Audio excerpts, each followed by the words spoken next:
Hi friends, ఈరోజు మన కిచెన్లో బీరకాయ టమోటా పచ్చడి చేసుకుందాము. అందుకు కావాల్సినవి బీరకాయలు, కారానికి తగ్గ పచ్చిమిర్చి, 1 టేబుల్ స్పూన్ ధనియాలు, 1 టీ స్పూన్ జీలకర్ర, కొంచెం చింతపండు, 1 మీడియం సైజు టమోటా. మొదట బీరకాయలు ముక్కలుగా కట్ చేసి పెట్టుకోవాలి. పైన పీచు తీసేసి కట్ చేసి పెట్టుకోవాలి. తర్వాత స్టవ్ మీద ఒక కడాయి పెట్టి 1 గరిటెడు అంటే 2 టేబుల్ స్పూన్లు ఆయిల్ వేసి హీట్ చేయాలి. హీట్ అయిన తర్వాత ధనియాలు, జీలకర్ర, కరివేపాకు వేసి వేయించాలి. అవి వేగిన తర్వాత కారానికి తగ్గ పచ్చిమిర్చి వేసి వేయించాలి.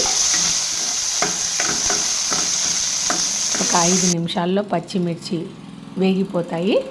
ఇలా పచ్చిమిర్చి ఎర్రగా వేగిన తర్వాత స్టవ్ ఆఫ్ చేసి పచ్చిమిర్చిని ఒక ప్లేట్లోకి ట్రాన్స్ఫర్ చేసుకొని చల్లబరుచుకోవాలి.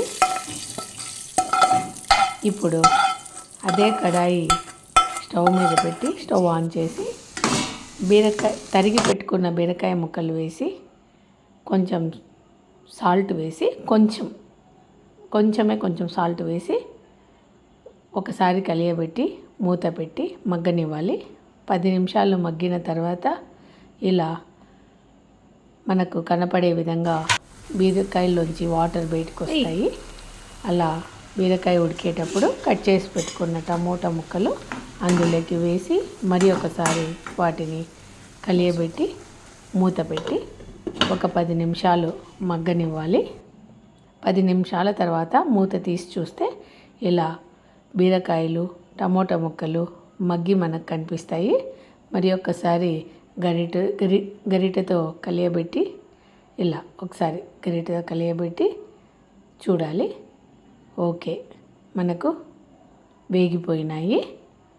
తర్వాత స్టవ్ ఆపేసి దీన్ని ప్లేట్లోకి ట్రాన్స్ఫర్ చేసుకొని చల్లబరుచుకోవాలి.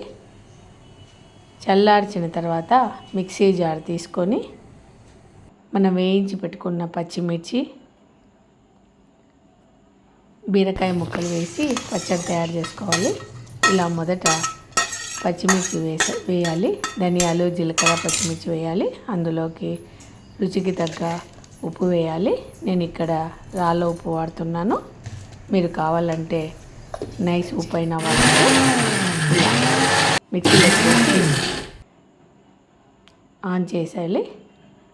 ఇలా తీసి చూసి ఇలా పచ్చిమిర్చి మెదిగి ఉంటుంది.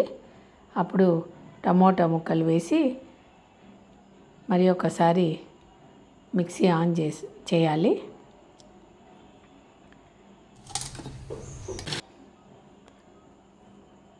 తెల్లవాయలు వేసి మరి ఒకసారి ఆడించుకోవాలి. తర్వాత వేయించి పెట్టుకున్న బీరకాయ ముక్కలు వేసి ఇప్పుడు మనము మిక్సీని ఆడించాలి. నున్నగా కాకుండా కచ్చాపచ్చాగా ఆడించాలి. కచ్చాపచ్చాగా ఆడించిన తర్వాత ఒకసారి స్పూన్తో కలియబెట్టుకొని దీన్ని ఓకే, ఇప్పుడు పచ్చడి రెడీ అయింది. దీన్ని సర్వింగ్ బౌల్లోకి ట్రాన్స్ఫర్ చేసుకోవాలి. ఇందులోకి తిరువాత వేసుకోవాలి. ఆవాలు, జీలకర్ర, ఉద్దిబ్యాళ్ళు, ఒట్టిమిరపకాయ, కరివేపాకు వేసి మనం మామూలుగా వేసే విధంగానే తిరువాత వేసి పచ్చడికి కలిపి ఒకసారి కలియబెట్టాలి. ఇలాగే